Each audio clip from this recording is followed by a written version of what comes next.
Ya Nabi salam alaika, ya Rasul salam alaika. Bismillahirrahmanirrahim. Assalamualaikum warahmatullahi wabarakatuh. Allahumma salli wa sallim wa barik wa azim ala habibina wa syafi'ina wa qurrat ayunina Sayyidina Muhammad wa ala ali Sayyidina Muhammad. Ada beberapa WA, ada beberapa pertanyaan, ada beberapa komentar yang disampaikan ke saya untuk bertanya tentang pertanyaan-pertanyaan yang kadang-kadang kita pikir aneh. Kenapa ya anehnya? Orang udah berbuat kesulitan, udah berbuat sesuatu, begitu kesulitan, dia pengen masalahnya selesai. Kalau bisa hari itu juga selesainya. Apa itu contohnya? Bang, amalan apa yang kira-kira utang saya bisa cepat selesai dalam 1 minggu? Ada yang nanya kayak begitu. Gimana ceritanya? Saya pernah membaca suatu keterangan dari tulisan ulama. Apa itu keterangan tulisan ulama? Namanya juga tulisan ulama. Kalau Imam Syafi'i ditanya, mereka ulama, beliau berkata ya kita juga ulama kan begitu. Bahkan yang paling ngeri banget orang yang ngaku-ngaku ulama, ini yang susah banget mah. Ngakunya pesantrennya sekian puluh tahun, suruh baca kitab ngereng, ngereng gitu Pak. Suruh baca kitab kagak betul. Jar majrur nggak ngerti, mudhof ilaih nggak paham, abniyatul masodir kagak tahu. Jadi berubahlah kalimatnya. Jadi banyak sekali yang kayak begitu. Yang penting terkenal di YouTube. Payah kalau kayak begitu. Nanti kan bisa menyesatkan umat. Istilah pantun bahasa Indonesia itu apa namanya? Peribahasa Indonesia, jangan bergantung kepada akar lapuk. Itu yang susah banget. Apa itu yang ditanya? Saya memang pernah baca dalam satu keterangan, apa yang ditulis keterangan ulama. Kalau Anda lagi keputuh banget nih, ini biasanya nih urusan masalah duit nih. Kalau lagi kepepet banget, bacalah sholawat Jibril berapa kali? 150.000 kali. Mesti selesai dalam 24 jam. Coba dalam 1 hari 1 malam 120.000 kali atau 150.000 kali. Itu insya Allah uang udah ada.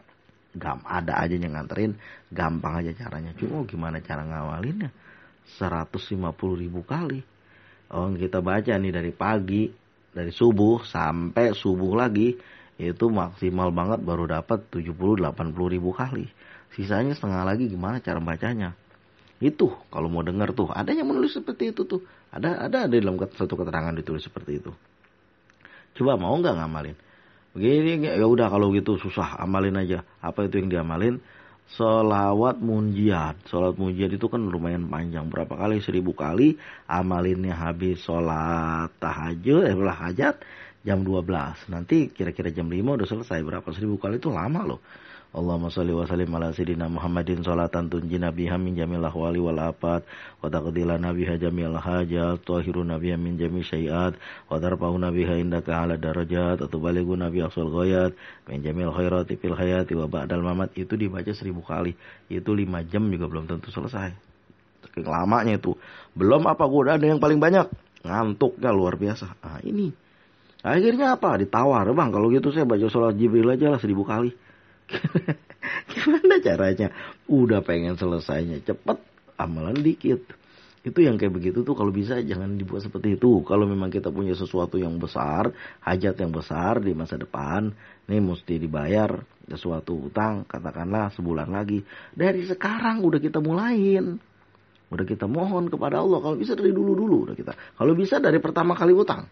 Kalau pertama ajuin, nah itu udah mulai tuh dibaca. Jangan sampai nggak kebayar ya Allah. Ini kalau udah dimarah-marahin, udah ditagi-tagi, baru udah amalan apa susah nyarinya. Apalagi ya ada orang bilang ya bisa aja kalau Allah berkehendak, bisa aja kalau Allah berkehendak memang bisa. Cuma kitanya bisa apa kagak? Itu masalahnya. Banyak banget yang kayak begitu. Bukan seperti itu dulu. Kita masih sekolah, kita kuliah nih, kita mau masuk fakultas kedokteran nih. Waktu masih SMA kelas 3, dulu kan jurusan biologi. Kita tahu nih susah fakultas ini dimasukin. Kapan itu kita belajar? Ya setahun sebelum UMPTN itu kita belajar. Begitulah kira-kira. Setahun kita udah belajar. Sama seperti setahun baru mau masuk ke depan baru mau masuk UMPTN tahun depan. Begitu kita lulus SMA kan kita masuk. Berarti sekarang kita kelas berapa? Kelas 2. Akhir-akhir kelas 2, awal kelas 3. Tengah kelas 2 lagi. Kalau akhir kelas 3 nggak nyampe setahun. Sekolah kita nggak sampai setahun kalau akhir kelas 2. Akhir kelas 2 mau masuk kelas 3, nggak sampai setahun kita. Setengah kelas 2 kita udah mulai belajar. Seolah-olah ujiannya udah tinggal seminggu lagi. Kalau bisa udah tinggal 3 hari lagi ujiannya seolah-olah. Itu kita mulai belajar di situ. Matematika kita pelajarin yang paling penting nih. Pertama matematika, fisika, kimia, biologi. Bahasa Indonesia. Bahasa Inggris gak ada. Bahasa Indonesia 5 pelajaran untuk kita pelajarin betul-betul. Setahun setengah sebelumnya kalau bisa. Kenapa? Persiapan kita belum semakin dekat ke arah ujian masuk perguruan tinggi negeri, latihan-latihannya kita banyakin. Maka ketika waktu itu kita nggak lulus, kita udah mengeluarkan segala kemampuan kita. Ya memang udah batas itunya. Tapi kalau kita lulus, ya itu udah sangat alhamdulillah. Begitu yang saya rasain dulu, segala macam buku-buku. Mulai dari buku yang baru, sampai buku detik-detik ujian, menjawab soal, apalagi 1001 bank soal, semuanya. Bukan bank soal cuma satu pelajaran, semua pelajaran. Bank soal matematika khusus bukunya, bank soal fisika khusus bukunya. Jadi banyak dapatnya. Latihan-latihan terus kita kerjain. Nah, trik-trik juga. Kadang-kadang nih ada 4 pilihan, yang 3, yang 2 udah pasti salah. Tinggal 2 lagi yang belum. Biasanya kan begitu tuh. Sehingga 120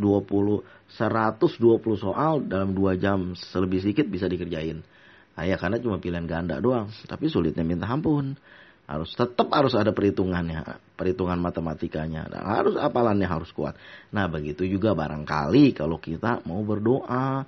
Sebelum ditagih tahun depan atau bulan depan. Sekarang kita udah mohon kepada Allah. Mendekatkan diri kepada Allah. Banyak baca sholawatnya. Banyak tahajudnya. Banyak semuanya kita doa kepada Allah. Kalau udah tinggal 3 hari lagi, tinggal seminggu lagi, itu kita kemakan mental sendiri. Aduh, kok beloman? Aduh, akhirnya bacanya jadi males, jodoh gogahan. Gue baca juga percuma. Ya percuma orangnya, percuma buat dia. Bilang gak berhasil lah, percuma buat apa, udahlah cari aja pinjaman tempat lain, nutup ini. Akhirnya gali lubang, tutup lubang, kan begitu, nggak ada. Itu yang kayak gitu nggak bener. Makanya kan sebelum melakukan suatu proyek, ya proyek bukan hanya bangunan aja, proyek dalam hidup kita harus udah ngitung. Apa yang kita hitung? Ini ke depannya bagaimana, nanti membayarnya bagaimana.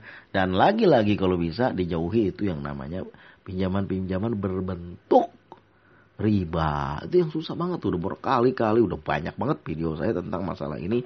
Itu jangan diambil-ambil lagi lah yang begitu. Jangan coba-coba masuk ke dalam itu, yang ada bangkrut.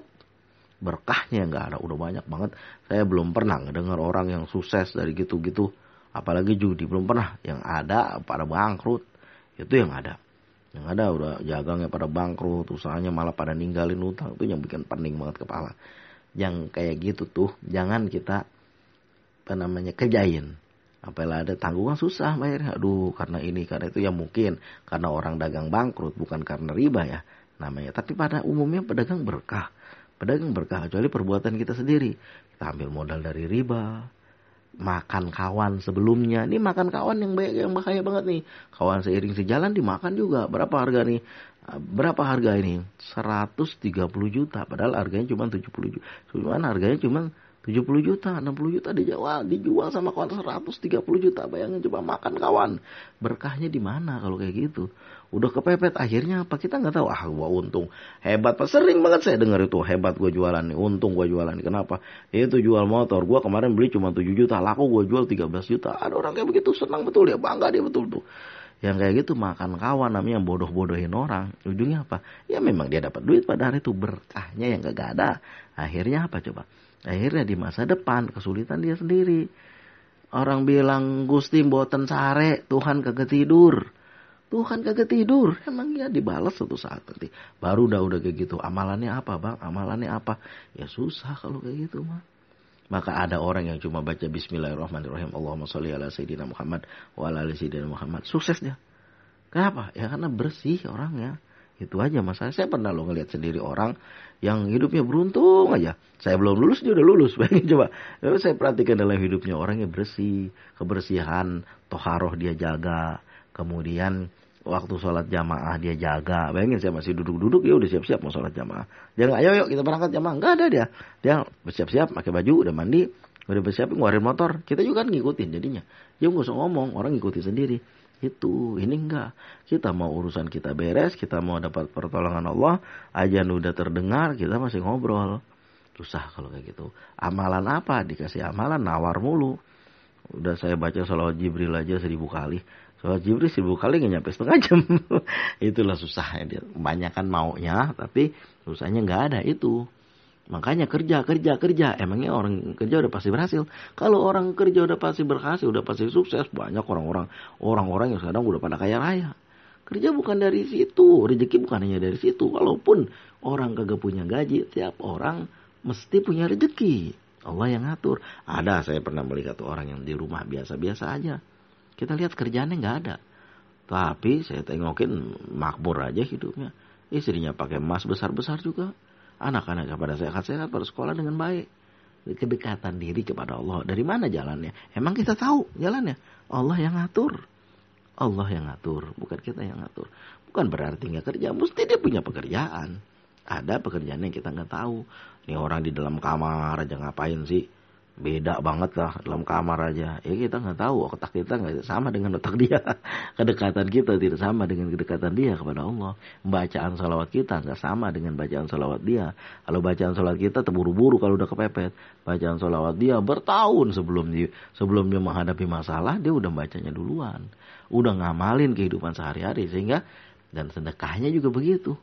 Namanya sedekah nih, bahaya belum, rezeki belum datang, bahaya udah ditolak. Namanya orang sedekah. Allahumma shalli wa sallim wa barik wa azim ala habibina wa syafina wa qurrata ayunina Sayyidina Muhammad wa ala ali Sayyidina Muhammad. Mudah-mudahan kita nih bisa mengamalkan amalan sholawat, amalan lainnya jauh sebelum masalah kita datang. Insya Allah masalah jadi ketolak, bala jadi ketolak, rezeki jadi datang. Terima kasih atas segala perhatian. Allahumma shalli wa sallim wa barik wa azim ala habibina wa syafina wa qurrata ayunina Sayyidina Muhammad wa ala ali Sayyidina Muhammad. Alhamdulillahirabbil alamin. Assalamualaikum warahmatullahi wabarakatuh.